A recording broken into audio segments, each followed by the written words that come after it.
Now turn to section 1. You will hear a woman calling an animal park to inquire about a job. First, you have some time to look at questions 1 to 5.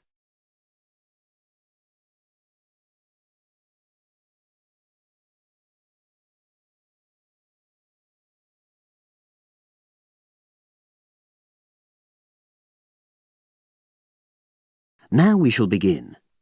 You should answer the questions as you listen, because you will not hear the recording a second time. Listen carefully and answer questions 1 to 5.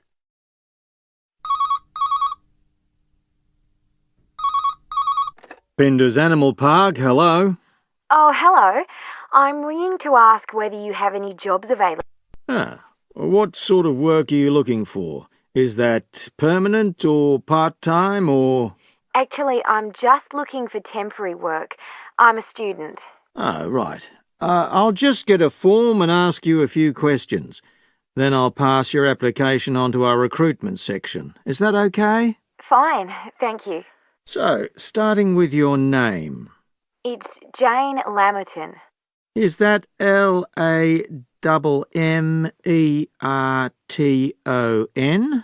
There's only one M in it.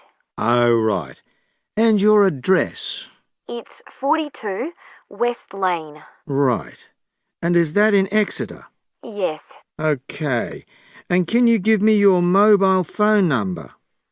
07792 430 921. Right.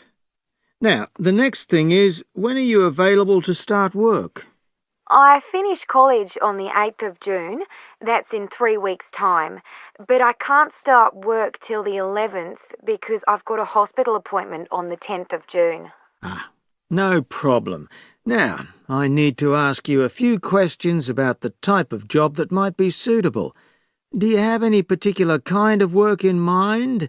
It doesn't necessarily mean that you will get work in the field that you want, but I can record your preferences. Well, I'd do anything.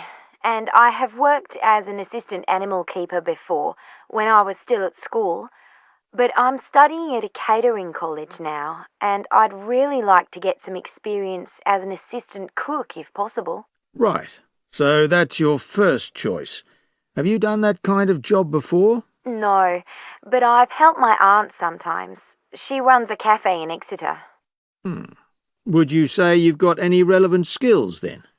Well, I'm used to using the kind of equipment you usually find in a kitchen. Before you hear the rest of the conversation, you have some time to look at questions 6 to 10.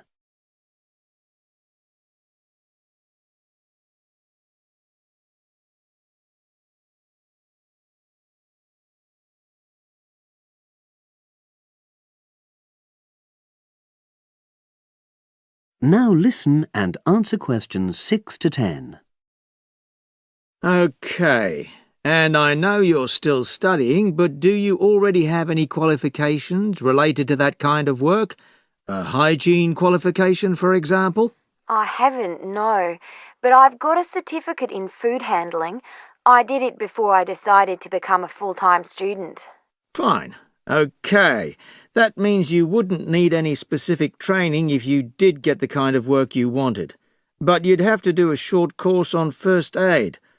All our new employees do that. It just takes half a day, and most people find it generally useful. Oh, yes, I'm sure it is. Well, that's about it, really. Just one last thing. Can you give me the name of someone who would give you a reference, like a previous employer or... Oh, yes. You can put Dr. Ruth Price. Okay.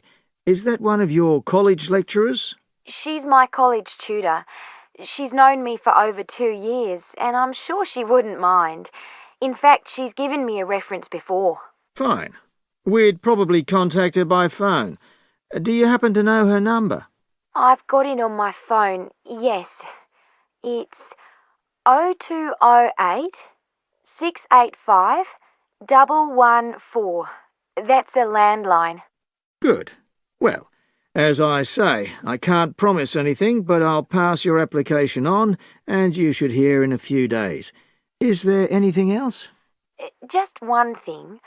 I suffer from a particular type of colour blindness, and sometimes employers have to make special arrangements for that. Okay, I'll make a note of that. It won't be good that you've made us aware of it. You can provide us with more details if you're offered a job. Okay, thanks very much. Bye. Bye. That is the end of Section 1. Now, you have half a minute to check your answerers.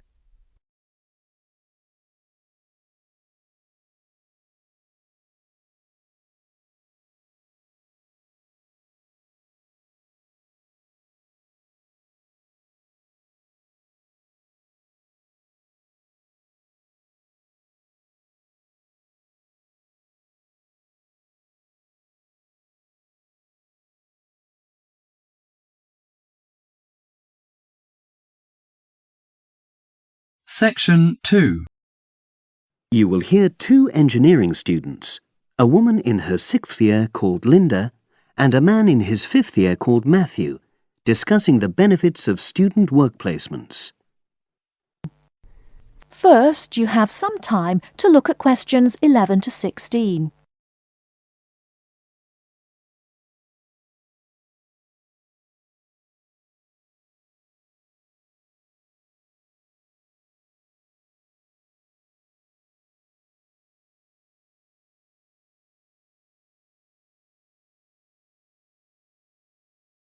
Now, listen carefully and answer questions 11 to 16. Hi, Linda. Can you spare a few minutes? Hello, Matthew. No problem. I just wanted to talk to you about temporary work placements. I've never really thought there was a good reason for doing one. I've got some savings, so I don't really need the money at the moment. But I've had an email from the university about a vacancy that looks quite interesting. You did a placement last year, didn't you? I did, yes. In my case, I wanted to find out if I was making the right career choice before I began applying for permanent jobs. I thought I wanted to work in car manufacturing, but I wasn't sure, so I applied to Toyota. What was the application process like? Lengthy. There were a lot of different parts to it. The dullest one was a psychometric test. You know, when you have to answer loads of questions about yourself. And you're trying to guess what's the best thing to say. Yes. Then there was an activity that we did in groups, which I found really fascinating. Engineers are renowned for being a bit unsociable, but I thought we made a great team. And we had an individual task too. We had to sort through various business documents and prioritize them. It was just like what you have to do as a student, really, just with different content. What exactly were you doing on the placement? I was helping to design some diagnostic software to identify any waste in the car assembly process. Do you mean waste of materials? No, time. Anything that can speed the process up helps to cut costs. How did the work placement compare to being a student? Was it hard work? Yes, it was. I'd had full-time work before. I've done various unskilled jobs during university holidays, and some of those involve long hours. So I thought I'd find it easy. I was wrong, though. I think when you're on placement, you're always trying to prove yourself. So you push yourself hard to succeed? Yes. But I got a lot of support from my employers. They were always helpful. And then, at the end of the placement, I was given formal feedback. Do you mean on your engineering ability? Well, no. I didn't really need that because we had team meetings every other day. And so I had the chance to discuss technical issues and ask about anything that wasn't clear. The evaluation was about general workplace things, like organizational ability, initiative, that sort of thing. I get the impression you think you benefited from the placement. Well, the best thing is that they've offered me a job for next year. Depending on my exam results, of course, but still. A permanent one? Yes. But apart from that, I learned so much. The industrial environment was much more demanding than the academic one, so my general skills improved, like time management, meeting deadlines. And on the technical side, I learn new software packages like MS Project. Well, I think you've convinced me that work placements are worthwhile, but while you're here, can you give me advice on something else? Before you hear the rest of the talk, you have some time to look at questions 17 to 20.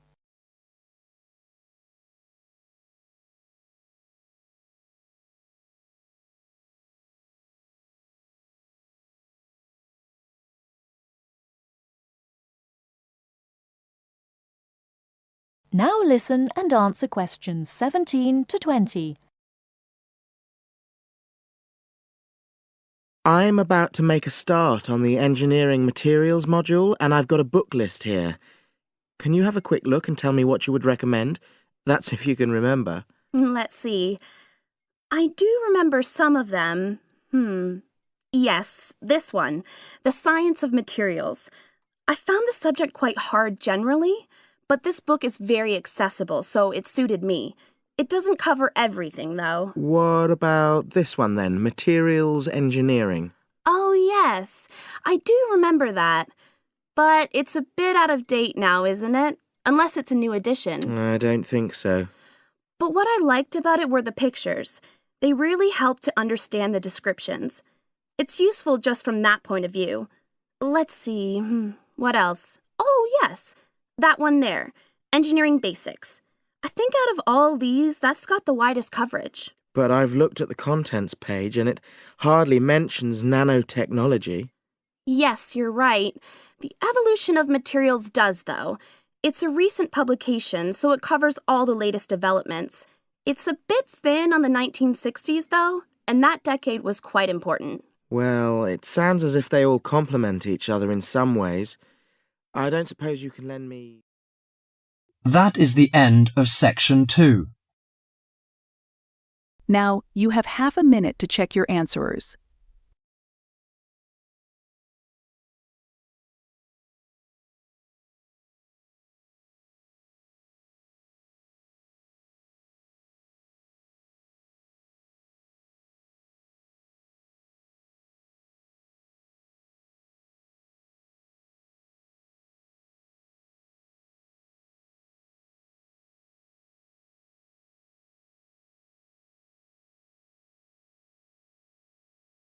Now turn to Section 3. Section 3. You will hear a conversation between Wolfgang and his new friend Mary, who has already been at the college for a few months. In the first part of the conversation, they're talking about a social activity program at college. First, you have some time to look at questions 21 to 26.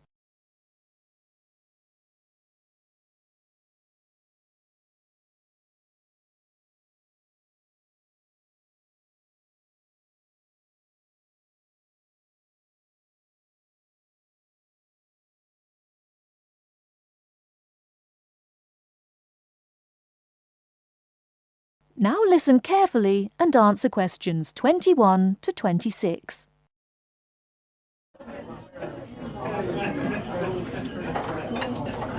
Hi, Wolfgang. Ah, Mary, how are you? Oh, fine. How's it going? Have you just had a class? Yes, I just finished my listening class. It was a little bit difficult. Yeah. It's always difficult when you first arrive somewhere. I found it quite hard when I first arrived. But you know what really made a difference? Was going on these social activities that the college arranges for you. It gives you a chance to practice your English and... I've heard that the college is pretty good about organising those kinds of things. How do I find out about it? Well, I've just picked up a schedule today. Let's have a look at it.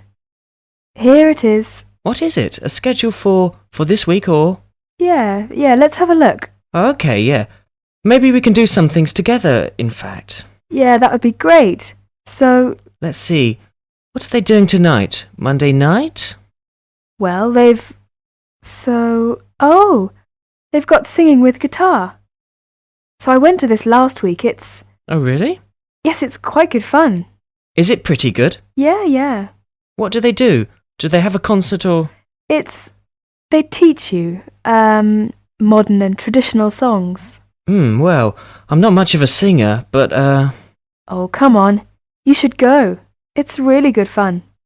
Well, I suppose it'd be a good way to practice my English. Yeah, 'cause you learn kind of British folk songs and things. It's really interesting. Oh, but look at that. That starts at 8. But I notice at 9 o'clock there's a late-night coach to Cambridge for a film. I think I'd want to go to try that. What time does this singing thing finish, do you know? Oh, well, usually it kind of lasts about 2 hours. But I mean, we can always leave earlier. They don't mind. Oh, okay. So we can do both then? Yeah, so... Right, so that's at 9 o'clock. Yeah. What movie is it? Let me see. Oh, it's Rocky. Have you seen it? Rocky? Oh, that's the one with Richard Dreyfuss, isn't it? Richard Dreyfuss? No, it's Sylvester Stallone. Oh, yes, I remember now. American movie. Yes, I haven't seen that. I want to see that. Good, let's go to that. All right. Oh, okay. Oh, did you see on Tuesday that there's a tennis tournament? Tennis? What time is that? Well, that's at 4 o'clock in the afternoon. Where is it? Is it on campus or... No, it's at Wembley, so that's in London. Oh, so it's pretty far away then. What time will it be coming back? The coach gets back at midnight. Oh, midnight. Well, tell you what, I think maybe I'd better cancel on that because I've got a class Wednesday morning, and I'm afraid at about 8:30, I'm afraid if I came back that late, I probably would, I'd be very tired in class, and actually I'm more into football myself anyway. Oh, football? Well, did you see there's a football match on Wednesday? Oh, yeah? Well, who's playing? Let's see. Oh, it's England and Brazil. Oh, I really want to see that. Would you like to go together? Yeah, sure. What time is it? Let me see. It says 15:30, so that would be 3:30. 3:30, huh? Now, I have a lecture right after lunch on Wednesday at 1:30. Uh-huh. What lecture's that? Oh, well, there's a journalist coming from the BBC. He's going to talk about his experiences as a foreign correspondent. Oh, that sounds interesting. Would you like to go? Yeah, what time do you say it was? Right after lunch, around 1:30. Oh, 1:30. I have a class then. Oh, yeah. Oh, that's too bad. Well, what time does your class finish? It's an hour long, so it finishes at 2:30. Oh, well, I shouldn't imagine. The lecture shouldn't go much later than that either. So after your class and after my lecture, we can get together to go to the football game. Okay, so we can meet... Let's see, maybe 3 o'clock. Or maybe 3:15. Yeah, I think 3:15 would be all right. Okay, where should we meet? Well, usually on these kind of trips, the coach leaves from in front of the dining hall, so maybe we could meet there. Okay, so in front of the dining hall at 3:15. That sounds fine. Yeah, right. On Thursday, there's an international evening in school hall. Yeah, all songs and dances performance by students from all over the world. That's very interesting. Would you like to go and see? Yes, when is it? It will start at 8. Shall we meet at 7:50 in front of the school hall? Fine, 7:50 in front of the school hall. Before you hear the rest of the talk, you have some time to look at questions 27 to 30.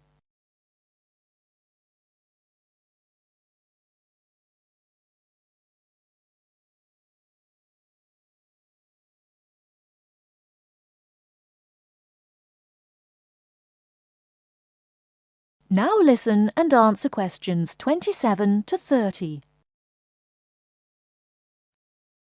Oh, and another thing I definitely want to do this weekend is to go and see, they're going to have a trip to Stratford on Avon. I think it's on, let me see, what day is that? Friday, I think my roommate told me. Oh, Friday? Would you like to go to that? Yeah, but are you sure it's Friday?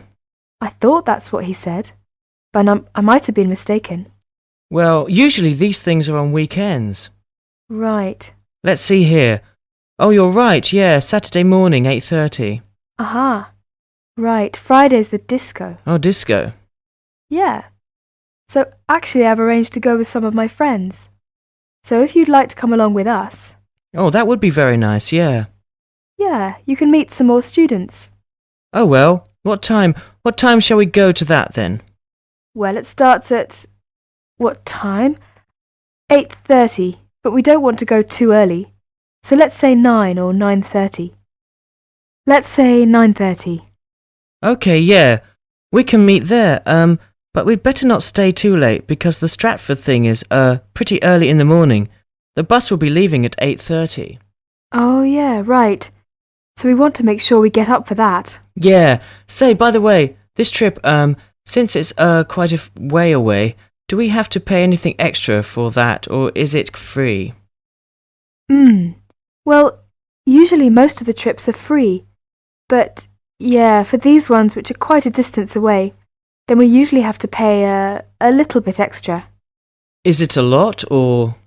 No, it's usually about £25, something like that. Oh, well, do we have to tell them ahead of time that we're going to go? Yeah, usually you have to sign up a couple of days in advance, so... Oh, where do we do that? Well, you do that at the Student Services office. So you have to go and see one of the social activities officers. Oh, so I just tell them that I want to go, and I pay my money and then sign my name. Well, I think I'll go ahead and do that today. Actually, I've got some free time right now. Do you know where I go to do that? Yeah. It's the Student Services office. It's just across the road from here. Oh, okay. Well, across the kind of... You mean the green building over there? Yeah.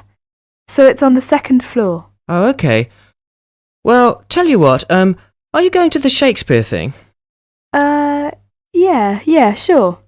Would you like me to go ahead and sign you up as well? Oh, yes, yeah, that'd be great. But, well, I haven't got any money on me at the moment. Oh, don't worry about the money, that's fine. You can pay me back this evening. I'll go and sign us now, and then when I meet you tonight at the singing, you can, give me the money then. Oh, well, if you are sure, that'd be great. No, it's no problem. Okay. Oh, is that the time? I'd better go. I've got a class. I'll be late. Okay, sorry. I'll see you later then. All right, see you tonight. Bye. Bye. That is the end of section 3. Now, you have half a minute to check your answerers.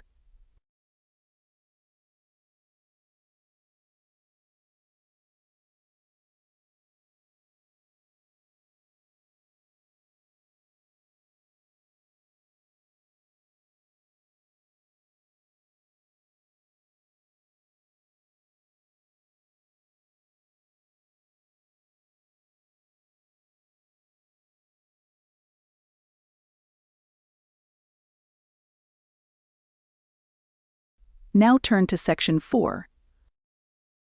You're going to listen to a talk about tea in the UK.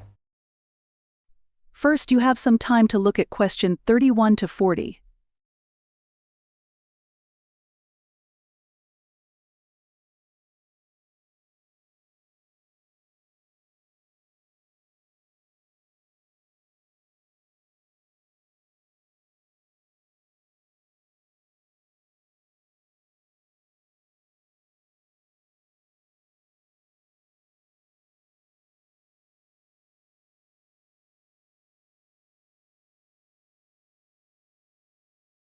Now listen carefully and answer question 31 to 40.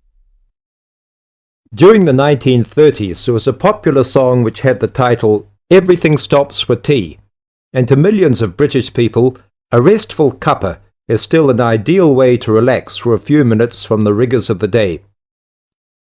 The English custom of drinking tea has its roots in the 17th and 18th centuries.